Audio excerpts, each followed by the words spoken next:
want to. You take the red pill, you stay in Wonderland, and I show you how deep the rabbit hole goes. Why, oh why didn't I get the blue pill? Black man, it's good to see you, brother. I see for today's lesson, you brought your lady. And I'm glad, because there's been something that's been splintering my mind and driving me mad. It's got me completely heartbroken and sad. It has occurred to me that our fathers have not taught us how to navigate the changing waters of a relationship.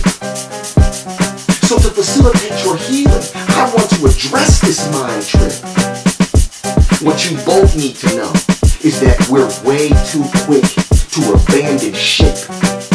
You need to talk your way through emotional hardship. You sitting out over there giving out the guilt trip, and you sitting over there on some bruised ego tip, when the most important thing is the strength of your friendship. The other thing you need to know is that you both must commit to leaving is not an option to solve our problems. You have to fight for your relationship to enjoy the fruit that it blossoms. It seems the roles are all mixed up. So let me break it down. Brother, your primary role is to secure your family's financial position. Your role is to provide a game plan and a mission. Put the keys in the ignition and pursue your goals with rigor and ambition, as if this was your final audition.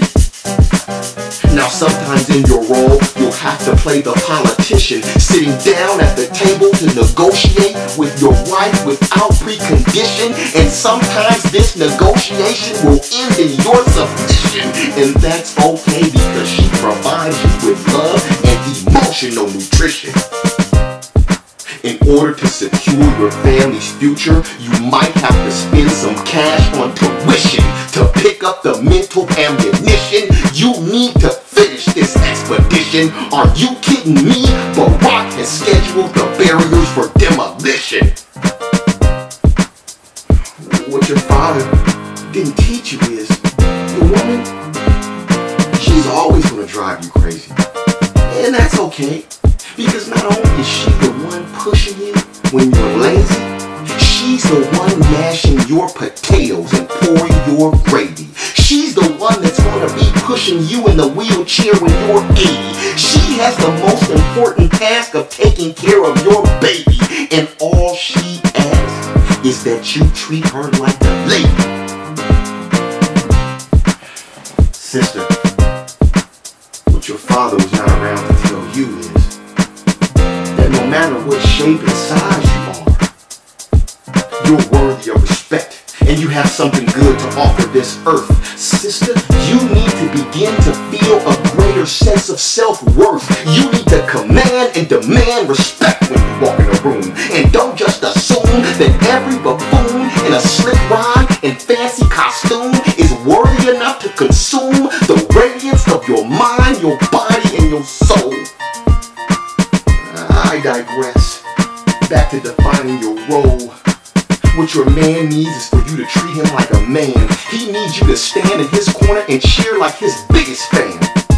He needs you to manage and organize his entire clan and play an active role in the execution of his game plan.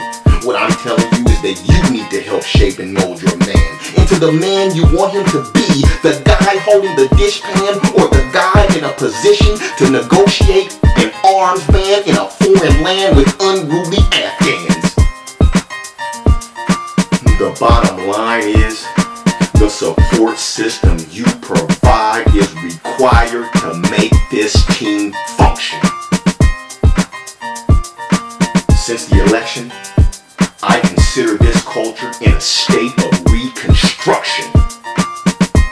In order for us to heal, we're gonna have to work in conjunction to restore our honor and cure the dysfunction.